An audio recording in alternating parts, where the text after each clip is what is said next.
Seja muito bem-vindo a mais um encontro com a palavra. Vamos finalizar a mensagem iniciada no programa anterior, quando comentamos o significado da oração do Pai Nosso. Tudo que nos diz respeito, até mesmo os mínimos detalhes, é importante para Deus. Por isso devemos nos dirigir a Ele como Pai. Algumas pessoas têm dificuldades em se dirigir a Deus como Pai, porque seus pais terrenos não foram ou não são bons pais. Eles são rudes ou não demonstram cuidado e nem amor. Às vezes esses pais estão muito aquém do que um pai deveria ser. Por isso, quando estas pessoas se dirigem a Deus como Pai, associam Deus à figura do Pai terreno. Desta forma, devemos nos dirigir a Deus como Pai Nosso que estás nos céus. Ele é o Pai perfeito. Ele é o Pai que você sempre sonhou e desejou ter. Devemos nos dirigir a Ele como Pai que está nos céus. Aí, nossa primeira petição é que o nome dele seja santificado ou reverenciado. Você se lembra da oração que Jesus fez registrada no capítulo 17 de João? Ele orou pelos apóstolos pedindo ao Pai que os abençoasse, porque ele tinha manifestado o nome de Deus a eles. Com isso, Jesus quis dizer que tinha revelado Deus para eles. Tinha revelado a essência de Deus e do seu caráter. Jesus mostrou que Deus é amor e que eles eram amados de maneira incondicional e que deveriam amar de maneira incondicional também, para que Deus expressasse o seu caráter através deles. Esta é a ideia do primeiro pedido da oração que Jesus ensinou. Santificado seja o teu nome. A próxima petição é: venha o teu reino. O reino de Deus não é um conceito complicado, mas é mais fácil de ser compreendido por quem vive em uma monarquia do que por aqueles que vivem em um sistema presidencialista. Um rei governa sobre um domínio e esse domínio é chamado de reino. O conceito de que Deus tem um reino significa simplesmente que Deus é um rei, e como Rei dos reis e Senhor dos senhores, ele governa sobre um domínio neste mundo. O Velho Testamento conta que Deus desejou que houvesse um reino aqui na terra sobre o qual ele governasse. Estamos falando da nação de Israel. Você conhece a história do Velho Testamento e sabe que nos dias do profeta Samuel, a nação de Israel não quis ter Deus como seu rei. Eles procuraram Samuel e anunciaram que queriam mudar aquela situação. Israel era uma teocracia, uma nação governada por Deus. Tudo o que Deus precisava era de um homem como Moisés que subisse no Monte Sinai, na presença dele para interceder pelo povo, e depois descesse com uma palavra de Deus para o povo. Quando este homem subia a montanha, ele era um sacerdote. Quando descia, era um profeta. Esse sacerdote profeta era o tipo de líder que Deus precisava para governar este reino na terra, organizado geográfica e politicamente. Mas o povo não queria mais isso. Eles queriam seus próprios reis, e foi isso que Deus lhes deu. Esses reis os levaram a todo tipo de dificuldades. Depois dos cativeiros e de 400 anos de silêncio, vieram João Batista e Jesus pregando as boas novas de que Deus queria ser rei novamente. Jesus e João Batista vieram pregando o reino de Deus, mas avisaram que o reino de Deus não seria visto aqui ou acolá, nesta ou naquela nação. O reino de Deus estaria dentro de você, dentro de cada indivíduo. Você vai permitir que Deus plante a bandeira da rendição no seu coração? Você quer se tornar um dos súditos de Deus? Quando você se torna súdito de Deus e o coroa rei da sua vida, você se torna parte do domínio sobre o qual ele governa e você se torna parte do seu reino. Venha o teu reino, seja feita a tua vontade, assim na terra como no céu. O original grego permite que a tradução seja na terra ou sobre a terra. Eu prefiro na terra como no céu porque em outras passagens bíblicas lemos que somos os vasos terrenos dentro dos quais existe um grande tesouro, Cristo que vive em nós. E Cristo em nossos corações é a nossa única esperança de fazer a vontade do Pai. Creio que este ensino, encontrado principalmente na segunda carta de Paulo aos Coríntios, capítulos 4 e 5, endossa o ensino deste pedido. Venha o teu reino, seja feita a tua vontade, assim na terra como no céu. Depois de fazer os pedidos providenciais, podemos fazer os pedidos pessoais. Dá-nos hoje o nosso pão de cada dia. Observe a ênfase dada no pão de cada dia. Para aquelas pessoas que estão passando por um tratamento de recuperação do alcoolismo, por exemplo, esse conceito é muito importante. Elas não conseguem pensar em ficar sóbrias por um período de um ano. Por isso são instruídas a pedirem a Deus que as mantenham sóbrias hoje, um dia a mais. Esta é a ênfase nesta oração. Dá-nos hoje o nosso pão de cada dia. Isso representa não apenas o nosso pão diário, nosso sustento físico, mas também tudo o que precisamos. Somos todos uma grande central de necessidades. Precisamos de amor, de aceitação, de aprovação, de tantas coisas além do pão diário. Creio que a palavra pão abrange todas as coisas que precisamos. Por isso a petição é: dá-nos hoje o nosso pão de cada dia e depois perdoa as nossas dívidas. Depois de entendermos o Evangelho da Bíblia, descobrimos que precisamos de perdão. Do Gênesis ao Apocalipse, a Bíblia afirma que somos pecadores e este é o nosso grande problema. Um cachorro late porque é um cachorro e nós pecamos porque somos pecadores. E porque somos pecadores e pecamos e temos esta natureza pecaminosa e cometemos pecado, sempre precisamos fazer esta oração. Creio que a instrução do Senhor foi para fazer esta oração pelo menos uma vez por dia. Eu acho isso mesmo, que o Senhor quer que façamos esta oração todo dia, o dia inteiro. É assim que devemos orar. Perdoa as nossas dívidas. Preste atenção nesta palavra. Dívidas.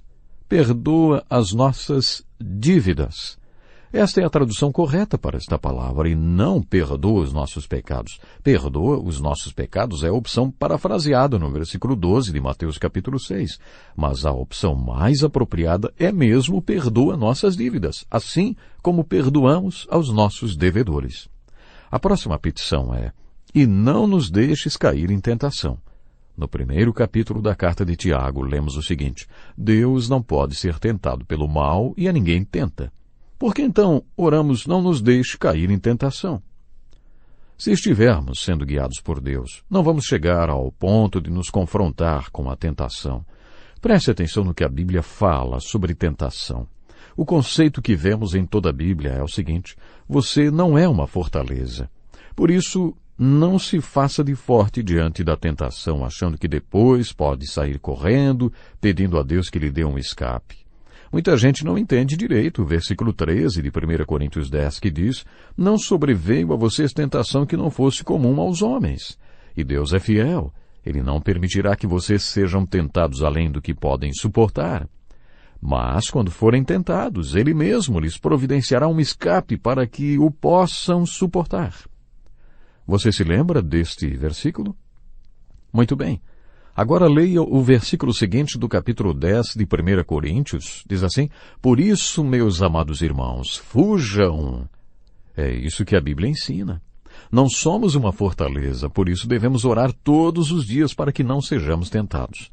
Vocês se lembram que quando Jesus foi orar no jardim, os apóstolos não puderam ficar nem uma hora a mais acordados orando? Jesus passou a noite toda acordado, vigiando em oração. E quando Jesus os encontrou dormindo, disse-lhes mais de uma vez que eles deveriam ficar orando para não cair em tentação. Se você realmente soubesse o que é a tentação e como ela é forte, estaria orando constantemente. E não nos deixes cair em tentação. Eu não acredito que Deus se agrade de nos ver em situação comprometedora diante de uma forte tentação. Creio que a vontade de Deus é que reconheçamos e confessemos, sim, que nossa fraqueza para que a confrontação com a tentação seja evitada. Devemos construir cercas que nos protejam da tentação, que sejam paredes de concreto bem largas. Como vimos no capítulo 5 em relação à tentação e ao pecado, Jesus falou: se o seu olho direito o fizer pecar, arranque-o e lance-o fora. É melhor perder uma parte do seu corpo do que ser todo ele lançado no inferno. E se a sua mão direita o fizer pecar, corte-a e lance-a fora.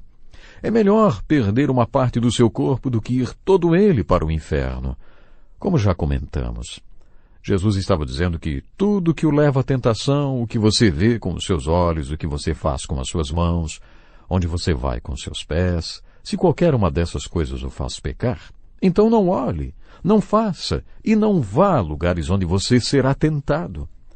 Talvez seja nesse sentido que a última frase da oração do discípulo deva ser compreendida. Livra-nos do mal. Como Deus nos livra do mal? É claro que é através do poder do Espírito Santo. Aquele que está em vocês é maior do que aquele que está no mundo. Mas existem algumas questões bem práticas sobre o livramento de Deus. Talvez esta fórmula de livramento do pecado e da tentação encontre-se bem aqui. Se o Senhor está nos livrando, então não seremos tentados. Nesse sentido, o Senhor nos livrará do mal, ou do maligno, conforme outras traduções. Muito bem, estas são as 7 petições que formam uma oração modelo. Eu gostaria que você acompanhasse comigo agora a leitura desse trecho aqui, esse trecho da Bíblia Sagrada. Diz assim: quando jejuarem, não mostrem uma aparência triste como os hipócritas, pois eles mudam a aparência do rosto a fim de que os outros vejam que eles estão jejuando. Eu lhes digo verdadeiramente que eles já receberam sua plena recompensa. Ao jejuar, arrume o cabelo e lave o rosto, para que não pareça aos outros que você está jejuando, mas apenas a seu Pai, que vê em secreto. E seu Pai, que vê em secreto, o recompensará. Acabamos de ler os versículos 16 e 18 do capítulo 6 de Mateus, que registram a continuação do ensino de Jesus sobre as disciplinas espirituais que nos capacitam a olhar para cima. Muita gente tem dúvidas sobre a oração do discípulo. Antes de comentarmos a terceira disciplina espiritual que Jesus ensina no capítulo 6 de Mateus, jejuar, eu gostaria de falar sobre uma destas dúvidas. Perdoa as nossas dívidas, assim como perdoamos aos nossos devedores. Esta é uma das petições na oração modelo do discípulo. E depois de encerrada a oração, Jesus acrescenta este comentário: pois se perdoarem as ofensas uns dos outros, o Pai Celestial também lhes perdoará, mas se não perdoarem uns aos outros, o Pai Celestial não lhes perdoará as ofensas. Algumas pessoas dizem que este texto sugere que o nosso perdão depende de nós perdoarmos também. Este conceito não bate com a teologia ensinada no Novo Testamento, que afirma claramente que a base do nosso perdão é a morte de Jesus Cristo na cruz. Quando morreu na cruz, Jesus gritou: está consumado. Queremos destacar que a obra acabada de Jesus Cristo na cruz, com base no que as Escrituras ensinam, principalmente no ensino de Paulo, isto é, quando Jesus Cristo consumou a obra de redenção, ele fez tudo o que tinha que ser feito para que nossos pecados fossem perdoados. É impossível acrescentar qualquer coisa à obra salvadora de Jesus Cristo. Conforme o livro de Hebreus afirma, não pode haver mais oferta pelo pecado, porque ele já deu sua própria vida como oferta suprema a Deus, para que os pecados fossem perdoados. Você não pode oferecer mais nada além disso. Então, como explicamos este comentário do versículo 14? Pois se perdoarem as ofensas uns dos outros, o Pai Celestial também lhes perdoará. No capítulo 18 de Mateus, Jesus deu um importante ensino sobre o perdão e sobre a importância de sermos perdoados. Neste capítulo, Jesus conta uma parábola em resposta a uma pergunta de Pedro. Senhor, quantas vezes deverei perdoar a meu irmão quando ele pecar contra mim? Até 7 vezes? Pedro devia estar falando de algum ensino dos rabinos, que dizia que devemos perdoar 7 vezes. Mas Jesus respondeu: não até 7, mas até 70 vezes 7. Para alguns teólogos, esta conta seria mesmo 70 vezes 7. Para outros, Jesus estava querendo dizer que seria uma conta e números infinitos, ou seja, perdoar, perdoar e perdoar. Jesus dá continuidade a esta resposta, contando uma parábola. A parábola é composta de 2 palavras. Nós já falamos sobre isto, você deve lembrar, mas vamos repetir aqui. São 2 palavras distintas, 2 palavras gregas, para e balo. Balo, em grego, significa jogar, e para significa ao lado de. Portanto, parabalo, ou parábola, era uma história que Jesus contava junto com o ensino de uma verdade para ilustrá-lo. A verdade na resposta que Jesus deu a Pedro era que você não perdoa alguém 7 vezes, mas 70 vezes 7. Para ilustrar esta resposta, Jesus conta uma parábola. Por isso, o reino dos céus é como um rei que desejava acertar contas com seus servos. Quando começou o acerto, foi trazido à sua presença um que lhe devia uma enorme quantidade de prata. Como não tinha condições de pagar, o senhor ordenou que ele, sua mulher, seus filhos e tudo que ele possuía fossem vendidos para pagar a dívida. O servo prostrou-se diante dele e lhe implorou: tem paciência comigo e eu te pagarei tudo. O senhor daquele servo teve compaixão dele, cancelou a dívida e o deixou ir. Mas, quando aquele servo saiu, encontrou um de seus conservos, que lhe devia 100 denários. Agarrou-o e começou a sufocá-lo, dizendo: pague-me o que me deve. Então seu conservo caiu de joelhos e implorou-lhe: tenha paciência comigo e eu lhe pagarei. Mas ele não quis. Antes saiu e mandou lançá-lo na prisão até que pagasse a dívida. Quando os outros servos companheiros dele viram o que havia acontecido, ficaram muito tristes e foram contar ao seu senhor tudo o que havia acontecido. Então o senhor chamou o servo e disse: servo mau, cancelei toda a sua dívida porque você me implorou. Você não devia ter tido misericórdia do seu conservo como eu tive de você? Irado, seu senhor entregou-o aos torturadores até que pagasse tudo o que devia. Assim também lhes fará o meu Pai Celestial se cada um de vocês não perdoar de coração a seu irmão. O ensino desta parábola é claro. Existia uma enorme dívida que foi cancelada quando o devedor implorou por misericórdia. Depois que a dívida foi cancelada, este mesmo devedor se encontrou com alguém que lhe devia uma quantia bem menor, mas quase o sufocou, exigindo o pagamento imediato e total da dívida. Como o pagamento não pôde ser feito, ele jogou na prisão aquele que lhe devia uma pequena quantia. Quando o homem que perdoou a enorme dívida ouviu essa história, exigiu que seu devedor perdoado se apresentasse diante dele e lhe disse: amigo, acho que você não entendeu nada. Eu cancelei a sua dívida, que era muito alta, e você não cancelou uma dívidazinha do seu irmão? Agora mudei de ideia, e também vou jogar você na prisão. Esta foi a parábola que Jesus contou para ensinar uma verdade, e ela possui uma aplicação bem clara. É assim que meu Pai dos céus vai tratar a cada um de vocês, se vocês não perdoarem de coração o seu irmão. Quando você recebe a Cristo e o seu perdão, quando você crê que é salvo, é como se uma enorme dívida fosse perdoada. Todos os pecados já cometidos até aquele ponto da sua vida são perdoados.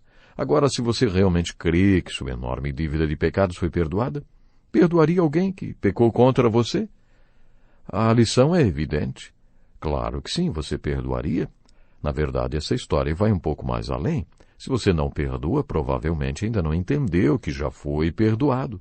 Provavelmente você não perdoa porque não crê sinceramente que já foi perdoado.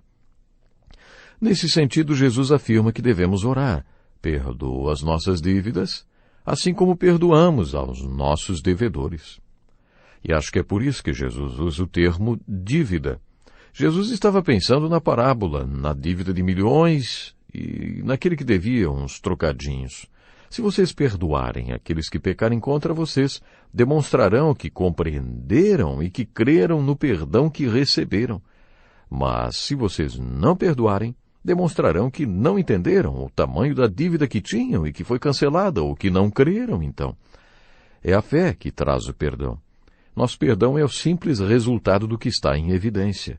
O nosso perdão simplesmente valida a fé. O fato de que entendemos e cremos no que compreende nosso perdão.